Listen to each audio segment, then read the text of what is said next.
नमस्कार साथियों, मैं प्रसून हूँ। स्वागत है मेरे YouTube चैनल पे आप सबों का।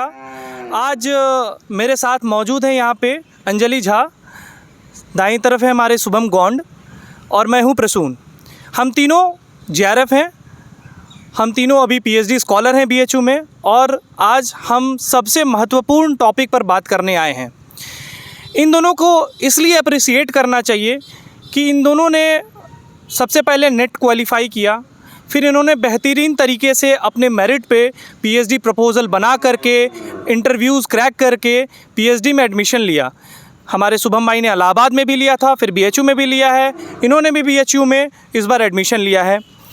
उसके बाद इन्होंने अपनी प्रतिभा को और अपनी मेहनत को लगाए रखा और बहुत अच्छे स्कोर से पेपर 1 के स्कोर इन्होंने अर्जित किया और पेपर 1 के दम पर इन्होंने इस बार हाई स्कोरिंग जो कट ऑफ वाला इस बार पेपर रहा है जून में, उसमें इन्होंने JRF क्वालिफाई किया है। तो पेपर 1 के लिए सबसे अच्छी स्ट्रेटेजी क्या होनी चाहिए, आज इस वीडियो के माध्यम से आप जान सकते हैं। अगर इस वीडियो के अंत तक आप बने रहते हैं तो मेरा यकीन मानिए आप बहुत कुछ बेहतर यहाँ से लेके जाएंगे, क्योंकि मेरा यही काम है कि मैं अच्छे जो टॉपर्स हैं, स्कॉलर्स हैं, जिन्होंने वाकई में पढ़ाई की है, मेहनत की है, उसके दम तक अपने सफ़र को यहाँ तक पहुँचाया है, उन सबों को आपके सामने लाऊं और बताऊं कि आखिर ये टॉपर्स कहाँ से होते हैं। क्या ये अलग होते हैं? बिल्कुल नहीं, हम आप लोगों में से ही एक हैं। और किस प्रकार 1% में, जो कि JRF 1% होते हैं, किस प्रकार हम लोग 1% में शामिल हो जाते हैं और आप कैसे दिसंबर वाले पेपर में आ सकते हैं, या आगे भी अगर आप तैयारी कर रहे हैं, जब भी आप ये वीडियो को देख रहे हैं, ये उस टाइम तक आपको काफ़ी हेल्पफुल होगा। तो मैं अंजलि को देना चाहता हूँ। इन्होंने 50 प्रश्नों में 43 यानी 43 प्रश्न जो क्वेश्चंस हैं इन्होंने करेक्ट किया था। मैंने 37 करेक्ट किया था और हमारे साथ शुभम भाई हैं जिन्होंने 35 क्वेश्चन करेक्ट किया था। 43 काफ़ी अप्रिशिएशन के काबिल है और इस अप्रिशिएशन के लिए मैं कॉन्ग्रेचुलेट भी करता हूं अंजलि को। और मैं उनसे पूछना चाहूँगा कि वे किस प्रकार हमारे व्यूअर्स को बता सकती है वो कि वो क्या करें जिससे इतना अच्छा स्कोर आए। सबसे पहले तो थैंक यू प्रसून इस चैनल पे बुलाने के लिए।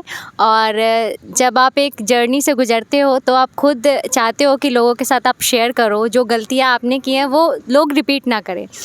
तो जब भी हम लोग UGC नेट की बात करते हैं एग्ज़ाम की, तो पेपर 2 तो आप पढ़ सकते हो, लाइक एक लिमिट आप वहाँ उससे ऊपर नहीं जा सकते हो। ठीक, आप 80 क्वेश्चंस 85 क्वेश्चन तक जा सकते हो, 87 एंड प्लस वहाँ तक जा सकते हो, बट एक लिमिट के बाद आप पेपर 2 में अपने बहुत ज़्यादा स्कोर नहीं कर सकते हो। और जैसा हम लोग जानते हैं कि पॉलिटिकल साइंस जो दिन पर दिन इसका कट ऑफ और बढ़ते जा रहा है, ठीक, तो इसमें पेपर 1 एक तरीके से गेम चेंजर है। इवन JRF के लिए ऑल टुगेदर, आप चाहे किसी भी पेपर से कोई भी आपका सब्जेक्ट हो, लेकिन JRF अगर आपको चाहिए तो आपको अपने पेपर 1 को स्ट्रॉन्ग करना होगा, क्योंकि उसी के स्ट्रेंथ पे सिर्फ आप JRF ले सकते हैं, वरना आपका बस नेट होते होते रह जाएगा। फिर आप सोचते हैं कि एक क्वेश्चन से छूट जा रहा है, 2 क्वेश्चन से छूट जा रहा है, तो वो जो JRF नेट और JRF के बीच में जो लाइन है ना, वो पेपर 1 तय करता है। अब जैसे पेपर 1 में जो लोगों को सब बहुत ज़्यादा डर लगता है कि मैथ से क्वेश्चन आता है, ठीक है, DI से क्वेश्चन आता है, बहुत ज़्यादा DI टफ आता है, बहुत लेंदी आता है DI, तो कैसे करें क्वेश्चन सॉल्व। ठीक, तो मैंने जब से UGC नेट की तैयारी शुरू की थी, जब मेरा पहली बार नेट 2023 में निकला था, उस टाइम से जो मेरा एक स्ट्रैटेजी रहा है कि सबसे पहला जो चीज़ है जो आप एड्रेस करेंगे वो होता है प्रीवियस ईयर क्वेश्चन पेपर। तो जितने भी सारे सब्जेक्ट्स हैं, ठीक है, रिगार्डलेस कि हिंदी, इंग्लिश, ज्योग्राफी, जो भी जिसमें भी UGC NET question, I guess 122 subjects में लेता है नेट, आई गेस अराउंड उसी क्वेश्चन मतलब सब्जेक्ट्स में ये लेता है एग्ज़ाम। तो आपको पेपर 1 का अबंडेंट रिसोर्स मिल जाएगा, ठीक है। तो आपको ये पता चल जाएगा कि पूछता आखिर क्या है पेपर 1 में, ठीक है। यूनिट्स वाइज अभी तक ऐसा हो गया कि आप सिर्फ सिलेबस से जाइएगा ना, तो सिलेबस अभी भी इनका डिफाइंड नहीं है, ठीक। सिलेबस से तो लोग कहते हैं आउट ऑफ सिलेबस आ रहा है, लेकिन आप एक बार प्रीवियस ईयर क्वेश्चन पेपर देखिएगा तो आपको पता चलेगा कि नहीं, सिलेबस में वो बहुत क्रिस्प तरीके से लिखा हुआ है और पूछते हैं उसी के आसपास है वो। तो सबसे पहला काम जो आप कीजिए वो है प्रीवियस ईयर क्वेश्चन पेपर देखिए, सारे पेपर्स का देख जाइए, ठीक। और अगर आप नॉन मैथ्स बैकग्राउंड से हैं, जो आपको एक मैथ्स का फियर है कि मैथ्स से सवाल आता है, बहुत इजी सवाल आता है, बहुत भारी नहीं आता है, बस बशर्ते कि आपके प्रैक्टिस में नहीं है इसलिए वो आपको डिफ़िकल्ट लगता है, ठीक। तो जो मैथ्स बैकग्राउंड से रहा है, जिनका 11th-12th में साइंस बायो ऐसे रहा है, तो उनको दिक्कत नहीं आती है उतनी, क्योंकि बेसिक मैथ्स होता है। ठीक। लेकिन जो लोग आर्ट्स बैकग्राउंड से आते हैं उनमें उनको थोड़ी परेशानी होती है, जिनको मैथ्स से डर लगता है कि अरे मैथ्स से आ गया अब तो यहीं कॉन्फिडेंस मेरा ख़त्म हो जाएगा। ठीक। तो आपको क्या करना होगा ना, प्रैक्टिस करना होगा। जैसे इस बार वाला हमारा जो 26 को एग्ज़ाम हुआ था ना, उसमें क्यूमुलेटिव डीआई से क्वेश्चन था। मतलब डीआई का एक टाइप होता है जिसमें डेटा क्यूमुलेटिव तरीके से दिया रहता है, और ये बहुत बार पहले एक बार पूछा हुआ है। मैंने एक प्रीवियस ईयर क्वेश्चन पेपर में ये सेम पैटर्न का क्वेश्चन देखा था। अब ये बहुत साल बाद पूछ लिया तो लोग ने कहा कि डीआई टफ़ कर दिया है। वो डीआई टफ़ नहीं किया है, ठीक है, वो बस अपने पैटर्न को वापस लेके आता है। अगर आपको पता होगा, क्वेश्चन फैमिलियर होगा, तो आप डरेंगे नहीं।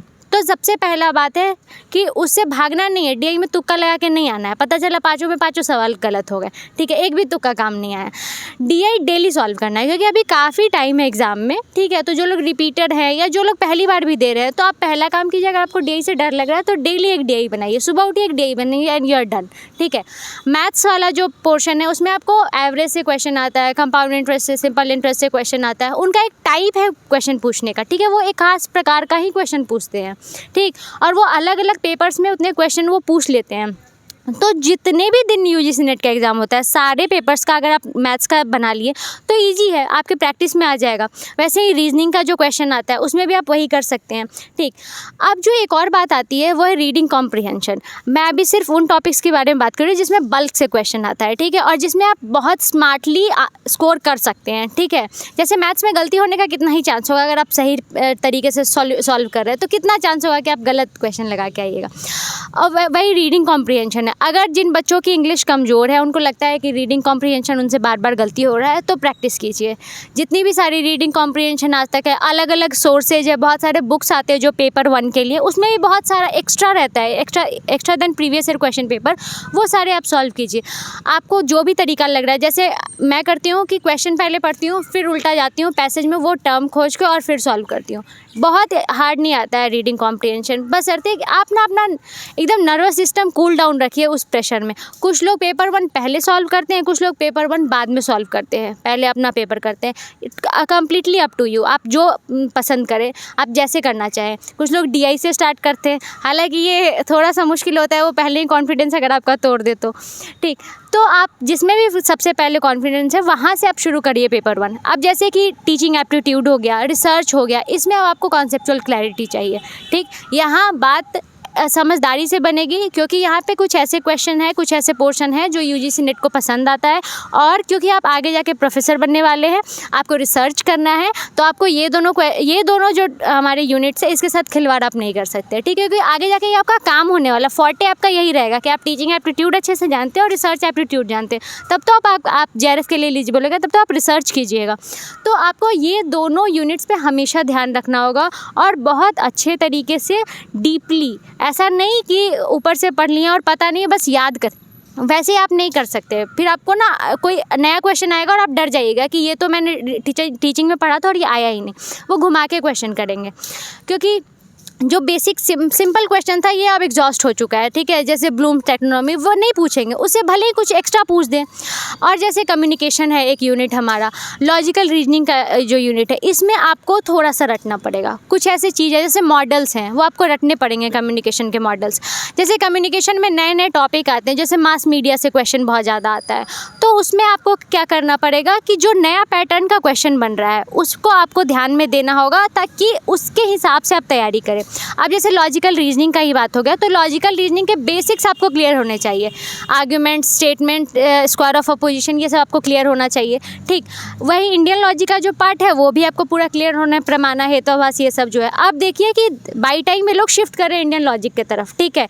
पहले लोग वेस्टर्न लॉजिक पे बहुत ज़्यादा क्वेश्चन देते थे, अभी इंडियन लॉजिक पे ज़्यादा क्वेश्चन देते हैं। तो आपको ये भी देखना होगा कि आखिर पैटर्न जा किधर रहा है, ठीक। उसके हिसाब से आपको तैयारी करनी पड़ेगी। और हाँ, बहुत बार हम लोग को ये लगता है कि ये तो पढ़ लिए, ये तो आ गया, और जब एग्ज़ाम में जाते हैं तो पता है कि ये टॉपिक हम पढ़े हुए हैं, लेकिन उससे सवाल नहीं बनता है। क्यों? क्योंकि प्रैक्टिस नहीं किए हुए हैं, ठीक है। तो आपको प्रैक्टिस करना पड़ेगा हर बार। अब जैसे कि एक बहुत इंपॉर्टेंट टॉपिक है जिससे लोग को लगता है कि अरे क्या पूछ दिया, वो है ICT। फॉर एग्ज़ाम्पल कि हम कंप्यूटर तो चलाना जाने, लेकिन हार्डवेयर के पार्ट्स को जान के हम क्या करेंगे, ठीक है। तो डर लगता है ना कि अब हार्डवेयर कौन पूछता है, हार्डवेयर का बायोस कहाँ है, क्या पता बसेस के बारे में क्यों पूछ रहा है। तो ये उनका क्वेश्चन का है, वो जनरल पेपर है, वो पूछेंगे। ये कॉम्पिटिटिव एग्ज़ाम है, ये आपका जो हम लोग सेमेस्टर का एग्ज़ाम देते हैं वैसा नहीं है कि सबको पास करना है, ये एक्चुअली छांटने के लिए एग्ज़ाम बना हुआ है। तो you need to be very smart अगर ICT पढ़ रहे हो। और अभी के टाइम में कोई भी चीज़ ICT से अलग नहीं है, क्योंकि वो ब्लेंडेड क्वेश्चन पूछते हैं। रिसर्च और ICT दोनों मिला के क्वेश्चन बहुत बार पूछते हैं। जैसे टूल्स के बारे में पूछते हैं, रिसर्च टूल्स के बारे में, वो ICT के अंदर आता है। तो ICT में आपको पढ़ना होगा कि आपको बेसिक्स हमेशा पता होने चाहिए कि कंप्यूटर का क्या है, पार्ट्स है, कहाँ टेक्नोलॉजी कैसे यूज हो रही है, कैसे, जैसे अभी अब क्वांटम मैकेनिक्स पे क्वांटम कंप्यूटिंग पे क्वेश्चंस आते हैं, ठीक है। जैसे बहुत लोगों को बाइनरी में चेंज करने में आता है, नंबर सिस्टम हम लोग को पूछता है, ठीक है, नंबर सिस्टम एक्सचेंज करने के लिए पूछता है। तो अगर आप प्रीवियस ईयर क्वेश्चन पेपर देखे ही नहीं हो तो आपको लगेगा कि अरे UGC नेट तो एकदम अनक्रैकेबल एग्ज़ाम है, जबकि ऐसा नहीं है, ठीक है। वो अपने पैटर्न से बहुत अच्छे तरीके से मैच खाता है, ठीक। और आपके पास तो सबसे अच्छा जो उपाय है वो ये होता है कि आपका एग्ज़ाम, आप किस्मत को तो खैर ख़राब हो सकती है किसी की, आपका एग्ज़ाम अब पहले दिन पड़ गया तो आपके पास सोर्स नहीं है। लेकिन अगर आपका एग्ज़ाम दूसरे या तीसरे दिन पढ़ रहा है तो आपको पता है कि उससे पहले ये क्या क्वेश्चन पूछना है पेपर 1 के। तो बहुत सारे यूट्यूब चैनल है, वो लोग एनालिसिस करते हैं, ठीक है, कि इस यूनिट से क्वेश्चन आ रहा है, तो आप वो देख जाओ ना, लास्ट टाइम पे वो रिवीजन करो, ठीक है। खैर ये तो उस टाइम की बात हो जब एग्ज़ाम एकदम नज़दीक है, कल परसों एग्ज़ाम होने वाला है। लेकिन अभी क्योंकि बहुत लंबा टाइम है, तो सबसे पहला काम है वो है प्रैक्टिस करना। मेरा DI 5 में 5 क्वेश्चन सही हुआ था, और अभी तक शायद हमको लगता है कि 4 क्वेश्चन तो हमेशा सही होता है, कभी भी ऐसा नहीं हो। इस बार ऐसा हुआ कि 5 में 5 सही हो गया, ठीक है। तो आपको प्रैक्टिस करना होगा। DI से या मैथ्स से भाग के आप सोचिए कि हम पेपर 1 में उतना मार्क्स लिया, नहीं पॉसिबल है, ठीक है। आप कितना पीपल एंड डेवलपमेंट एनवायरनमेंट में कितना रट लीजिएगा, मिस कर सकते हैं ना, फैक्ट्स याद नहीं आ सकता है उस टाइम। लेकिन मैथ्स तो सॉल्व करने वाली चीज़ है ना, अगर आपको पता है कि कैसे बनना है, स्टेप्स पता है, तो वहाँ तो आप आंसर कर सकते हैं। तो आप इवन बीइंग अ नॉन, आप ये भी बात है कि मैं खुद आर्ट्स बैकग्राउंड से हूँ, तो ऐसा लगेगा ना लोगों की ये तो मैथ्स वाले लोग बहुत ईजिली कर लेंगे। नहीं, आप अगर आर्ट्स बैकग्राउंड से भी हो तो अगर आप प्रैक्टिस कर रहे हैं, डेली उठ के 2 घंटा आप अपने पेपर 1 को दीजिए, मैथ्स को दीजिए 1 घंटा उसमें से, कि हाँ DI बना रहे हैं, मैथ्स सॉल्व कर रहे हैं, रीजनिंग के क्वेश्चंस लगा रहे हैं, ठीक, कम्युनिकेशन के मॉडल्स और भी बहुत सारे जो उसमें चीज़ हैं वो सब पढ़ रहे हैं, लॉजिकल रीजनिंग को बार रिवाइज कर रहे हैं, उसमें समझने जैसा कुछ भी नहीं है, ठीक। वो बस ऐसा चीज़ है जो आपको पता होना चाहिए, ठीक। रीडिंग कॉम्प्रिहेंशन का प्रैक्टिस कीजिए, क्योंकि अगर जिनका इंग्लिश कमज़ोर है उनको करना ही पड़ेगा, ठीक है। अभी के टाइम में आप इंग्लिश से भाग लीजिए तो नहीं हो सकता है, I am very sorry about that. अभी हम लोग कितना भी कह लें, लेकिन इंग्लिश है उतना ही इम्पॉर्टेंट अभी भी, ठीक। और पीपल एंड डेवलपमेंट एनवायरनमेंट है, इसमें आप प्रीवियस ईयर क्वेश्चन पेपर के हिसाब से जो इंपॉर्टेंट चीज़ें हैं, क्योंकि उतना बड़ा सिलेबस है, कवर नहीं हो सकता है, ठीक। आपको बस जो पहले क्वेश्चन पूछा है उसके बेसिस पे अपने नोट्स बनाइए और पहले क्वेश्चन टैकल कीजिए, गलती कीजिए, वापस फिर से बनाइए। कोई ऐसा नहीं है, paper previous year question paper हुआ नहीं है कि आपको कम मार्क्स आ गए तो आप ऐसे आप तो तैयारी ही नहीं कर सकते, नहीं, आपको तैयारी करनी पड़ेगी, ठीक है। तो आप उल्टा जाइए ना, रिवर्स काम कीजिए, ठीक है। पहले क्वेश्चन बनाते हैं, फिर सिलेबस बनाते हैं, फिर अपना नोट्स बनाएंगे। आपको यूट्यूब से पढ़ना है, आपको बुक्स रेफ़र करने हैं, मार्केट में बहुत सारे बुक आते हैं पेपर 1 के, ठीक है, बहुत अच्छे बुक्स आते हैं, तो आप उसको रेफ़र कीजिए, लेकिन प्रैक्टिस कीजिए। पेपर 1 ही एक ऐसा चीज़ है जो आपको नेट से जो 1-2 क्वेश्चन से आपको रह रहा है JRF तक ले जाएगा। तो यही मेरा स्ट्रैटेजी रहा है। Thank you. बहुत शानदार तरीके से अंजलि ने आपको बताया कि आप किस प्रकार अधिक से अधिक स्कोर कर सकते हैं। मैंने जैसा कि अगर आप मेरे से पहले से जुड़े हैं, मैं बहुत सारे स्कॉलर्स का इंटरव्यू लिया हूँ, कुछ असिस्टेंट प्रोफेसर भी रहे हैं हमारे साथ, JNU, BHU, DU, Allahabad, Lucknow, हर जगह के स्कॉलर मेरे कांटेक्ट में हैं। मैं सभी से बात करता हूं कि उन्होंने कैसे JRF किया। सबका एक आंसर फिक्स है कि उन्होंने PYQs रोज़ बनाए। अगर आप PYQs नहीं बनाते हैं तो आपका JRF तो नहीं होने वाला है, क्योंकि आप ये मत सोचिए कि मैं पहले पढ़ लूँ तब बनाऊँगा। ये एग्ज़ाम है कि पहले आप PYQs बनाइए, उसके बाद पढ़िए। मैं बहुत लोगों को रेफ़र नहीं करना चाहता हूँ यहाँ पे, लेकिन मैं जो क्वालिटी कंटेंट वाले हैं उनको रेफ़र करूँगा। जैसे कि कुमार भरत सर का एक यूट्यूब चैनल है, उन्होंने उसमें क्रिस्प तरीके से छोटे कंटेंट्स बनाए हैं, जिससे आपकी समय की भी बचत होती है और आप चीज़ों को समझ लेते हैं। क्यों पढ़ना है ज़्यादा? अगर आप रिसर्च एप्टीट्यूड पढ़ें, उस पर प्रॉपर वो एक चैप्टर नहीं है, पूरी बुक हो सकती है। मेथडोलॉजी की एक चैप्टर हो जाएगी, ठीक है, जो उसमें सब टॉपिक्स होते हैं वो चैप्टर्स होते हैं दरअसल जब आप एकेडमिक्स में आते हैं। तो कम से कम आपको रिसर्च एप्टीट्यूड में क्या पढ़ना चाहिए जिससे आपका यूजीसी नेट में जो क्वेश्चन पूछे जा रहे हैं वो सही हो जाए। इसके लिए आप क्या कर सकते हैं कि आप PYQs बनाएं, सारे PYQs जो भी अवेलेबल है। इधर आप कोई भी प्लेटफॉर्म लें, जो भी टेक्स्ट बुक पे अगर अवेलेबल है या कोई भी ऐप है जो कि आपको प्रोवाइड करा रहा है टेस्ट, और उसी टाइप जैसा एग्ज़ाम का एनवायरनमेंट होता है, आप टेबल चेयर एक लैपटॉप, अगर नहीं है तो फ़ोन, कुछ भी, लेकिन टेबल और चेयर होना चाहिए जिससे आपको लगे कि आपका जो माइंड है, आपकी जो साइकोलॉजी है वो एग्ज़ाम के लिए तैयार हो। आप ये भी कोशिश कर सकते हैं कि सुबह 9 बजे और 3 बजे यही 2 टाइम होता है, तो क्यों ना आप अभी से ट्राई करें कि आप 9 बजे और 3 बजे एक टेस्ट लगा लेंगे। इससे क्या होगा ना, हमारा शरीर और जो माइंड होता है ये कॉन्शियस हो जाता है कि उस टाइम में, आप जैसे सुबह है, एक टाइम है कि सुबह रोज़ आपकी नींद खुल जाती है। क्यों खुलती है? क्योंकि हमारा जो साइकोलॉजी है उस चीज़ को एक्सेप्ट कर लेता है। इसलिए ये सब बहुत बेहतरीन तरीके होते हैं जिससे आप स्कोर कर सकते हैं कि आप 9 बजे, सुबह 3 बजे, शाम के 3 बजे अपना टेस्ट लगाएं। दोनों टेस्ट लगाएं, टॉपिक वाइज दोनों पेपर को डिवाइड कर लें, दोनों पेपर को साथ लेके चले। और एक बहुत बेहतरीन बुक है KVS मदान।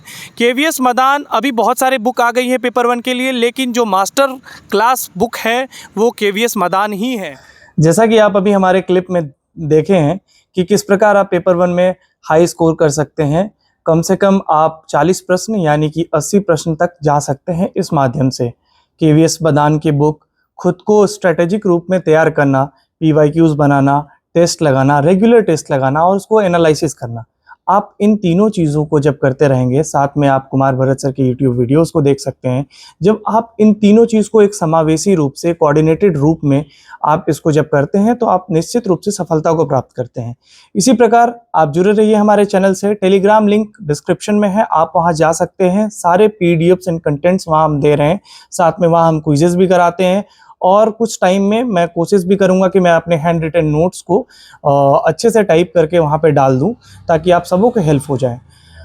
टाइम लगेगा चीज़ों में, तब तक जुड़े रहिए। कम्युनिटी बनाते हैं और सब लोग मिलके साथ तैयारी करते हैं, जिससे जो दूर बैठे हैं, जिनके पास रिसोर्सेस नहीं है, जो कोचिंग्स को प्रेफर नहीं कर सकते हैं, उनको अफोर्ड नहीं कर सकते हैं, वो हमारे माध्यम से जुड़िए और हम लोग मिलके तैयारी करेंगे और एक साथ इस लक्ष्य को प्राप्त करेंगे। धन्यवाद वीडियो में बने रहने के लिए। फिर मिलेंगे अगले वीडियो में। नमस्कार।